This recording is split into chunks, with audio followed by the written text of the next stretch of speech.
If you're wondering who's in charge of Afghanistan getting the money, and that money I just mentioned, the $697 million is on top of, and is in addition to the weekly to every 10-day shipments in cash of $40 to $80 million. Afghanistan is ruled by folks named Sarajuddin Haqqani. The Haqqani network mean anything to anybody in the room? How about Abdullah bin Laden? Who gets some of that money? Does that name ring a bell to anybody in the room? Because your money, $697 million annually, plus the shipments of cash funds madrasas, ISIS, Al-Qaeda, Boko Haram, ISIS-Khorasan, terrorist training camps. That's what it's funding. U.S. Republican Congressman Scott Perry has made an earth-shattering revelation regarding the United States Agency for International Development and the billions of dollars funneled through the agency to the Middle East and Africa. According to Perry, under the guise of international development and helping out underprivileged communities, USAID has been using tax dollars to fund terrorism around the world. ISIS, Al-Qaeda, and Boko Haram are some of the notorious terrorist organizations that have allegedly benefited from these tax dollars, which they've used to carry out unspeakable acts against helpless groups, individuals, and families in various regions of the world. Perry revealed these details on February 13, 2025, during a House hearing on the United States Agency for International Development, USAID. The session, organized by the House Foreign Affairs Committee, was focused on reviewing the Trump administration's freeze on funding for USAID. While criticizing the agency, Perry exposed how billions of dollars in taxpayer money continue to be funneled to terrorist organizations. He accused USAID of straying from its core mission, alleging that the agency is financing groups that threaten global security instead of fulfilling its intended purpose. While Perry's revelation might not be completely shocking to some Americans, it's shocking and extremely devastating for many, especially for people who lost their loved ones fighting the same evil our government has been arming. Before we dive fully into more of Scott Perry's accusations and some eye-opening tweets from popular investigative journalist Whitney Webb, please take a little time to like this video, subscribe to the channel, and turn on post notifications for more videos like this. Thanks, and enjoy the video. USAID was created through executive order in 1961 by President Kennedy, long having lost and strayed from its mission, lost its direction. Even the Clinton administration tried unsuccessfully to reform it. And we spend, I don't know, somewhere between $40 and $50 billion annually on this organization. And with the things that you hear, well, many of us, probably most of us in the room, agree with projecting America's power for the good of all the world around the globe. Quite honestly, if our enemies were asked to design a foreign aid program that would actively undermine the United States of America at maximum cost to the taxpayer, they would be hard-pressed to create a scheme more effective than USAID. The Taliban is classified, and if you don't know, the Taliban's in charge of Afghanistan. They're classified as a specially designated global terrorist organization by OFAC. So post-2021, so this is last year, 2024, we spent $697 million of the taxpayers' dollars in Afghanistan, including $534,719,000 in change from USAID in Afghanistan.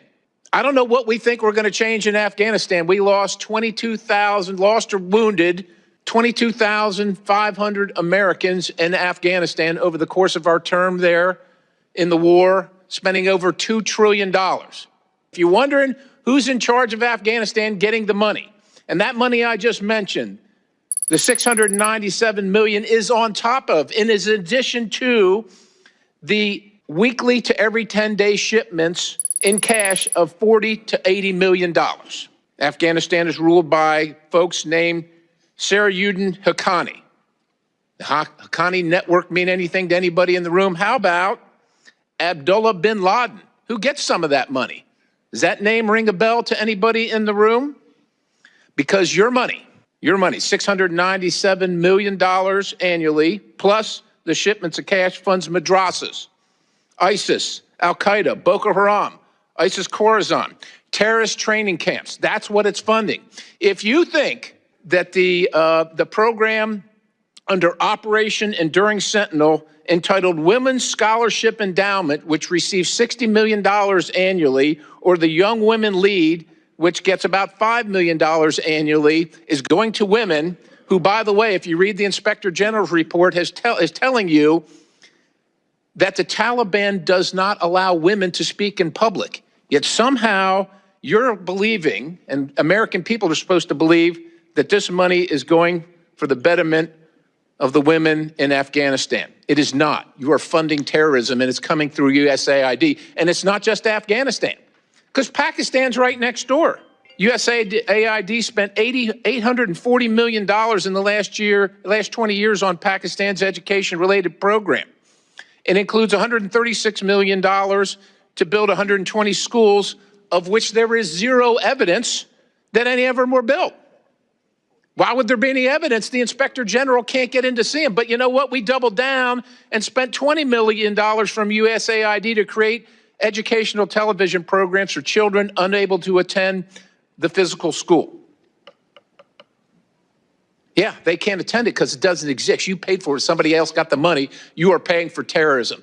This has got to end. Before Perry's earth-shattering revelation, people like Whitney Webb have been talking about the dangers of agencies like USAID. While Whitney agrees that the agency has been involved in a lot of terrible things, she believes there is so much more to all of this than we are being told. Here are some insightful tweets from the investigative journalist.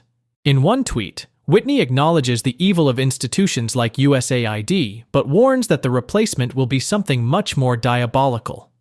Her tweet reads, "While it is true that USAID is an intelligence cutout that has engaged in financing regime change and other terrible things, I feel that the independent media focus on USAID being dismantled when it is actually just going to be rehoused at the Rubio-run State Department is distracting us from the fact that Musk, who is trying to turn X into the everything app that he wants to run more than half of the US financial system, just gained access to Americans' private banking information via the Treasury payment system."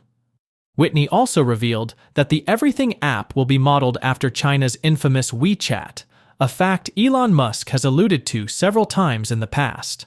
This means the app will be able to surveil people's communication and financial activity simultaneously. Think of the snooping powers of Facebook and Instagram multiplied by 10. And if Whitney is right, we may very well be helping Elon Musk with the first part of his plans.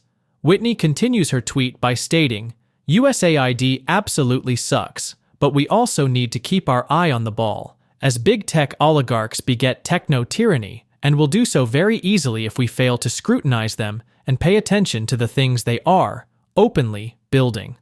Musk, in his new role, does not have to divest from any business interests, including X, and can easily use the Department of Government Efficiency, DOGE, or other means to fulfill his everything app desires, and kingmake companies which he owns or controls, or in which he is deeply invested. In another tweet, Whitney clarifies that she's not simping for USAID, but warning Americans to be on the lookout for further moves meant to distract us from the real issues. The tweet reads, "It's amazing how many people think I am simping for USAID. No, I am saying that USAID, which I believe should be dismantled, is the focus of hype around current DOGE activities, and that we should also pay attention to the recent news that they just obtained practically every American's banking info at a time when the man leading DOGE is trying to turn one of his companies, which he is not required to divest from, into a core component of the U.S. financial system." Whitney warns that oligarchs will stop at nothing to continue destabilizing various regions around the world so they can continue to achieve their aims, even if it means directly funding these terrorist groups. In another tweet, Whitney reveals an important piece of information every American must verify before they can trust these new policies.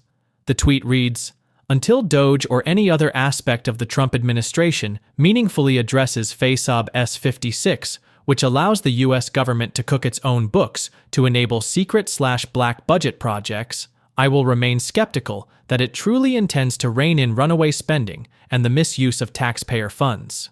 Whitney has also criticized the decision to put Secretary of State Marco Rubio in charge of USAID by placing the agency under the State Department. According to Whitney, Rubio is a regime change cheerleading neocon who would ensure that tax dollars continue to be misappropriated to further his master's agenda. Quit being taken for a ride, Whitney urges in the tweet. But that might be exactly what's happening if recent remarks from Anduril Joe Lonsdale, a co-founder of Peter Thiel's Palantir and major investor in Anduril, a defense industry company, is anything to go by. In a recent interview, Lonsdale admits that the DOGE cuts will help companies like Palantir and Anduril get rid of competition and become even stronger monopolies. Here is a clip from Lonsdale's interview with CNBC. I'm, as you know, a huge fan of DOGE. I have a lot of friends involved in DOGE and have been doing my best to help them. There's so much waste in government. There's so much to cut. Companies like Palantir and Anduril actually do better when you cut the waste, because what happens is that if you are forced to use your money more efficiently, if you are forced to say, we're going to have to do this twice as efficiently, 10 times as efficiently, that's when Palantir and Anduril win. Like, you literally have things they're deploying that are a tenth the cost that are better. And so if in this new administration, by the way, Pete Hegseth, our Secretary of Defense, he was very clear. He wants to have competition. He wants the best ideas. So when he wants I don't think he's not going to favor new things versus legacy companies. He's going to favor whatever the best solution is. And that means companies like Anduril and like Palantir are going to keep growing really fast. It means you're going to cut a lot of other nonsense that's really crony and shouldn't be there. It's never very assuring when guys like Lonsdale applaud programs that are supposed to benefit everyday Americans, because we all know what they really want is the direct opposite of such initiatives. Whitney sums up these concerns in another tweet that reads, "When the people making the cuts don't have to divest from the companies they run or have a stake in, or declare conflicts of interest, it is more likely than not that they will use that power to king-make and benefit their own companies, several of which in the case of DOGE are already government contractors." And if you think these concerns are baseless, here is a video of Peter Thiel talking about building monopolies and declaring that free market competition is for losers. The first theme is this idea that, and I sort of frame it as and this is probably maybe the single overarching theme is that we think of capitalism and competition as synonyms, and I believe they are antonyms. I believe that a capitalist is someone who's in the business of accumulating capital. A world of perfect competition is a world where all the profits are competed away. So if you want to compete in a crazy way, you should open a restaurant. You will never make any money doing so. And at the other end of the spectrum, what I think everybody who is a founder or entrepreneur should aim to do is build a monopoly. Do you think people like Musk and Rubio are the answer to the problems? Or is there something bigger we are not being told? Please share your thoughts, comments, and observations in the comments section below. Also, ensure you like this video, subscribe to the channel, and turn on post notifications for more videos like this. Everything you do helps with the YouTube algorithm and immensely contributes to the channel's growth. Thanks for watching.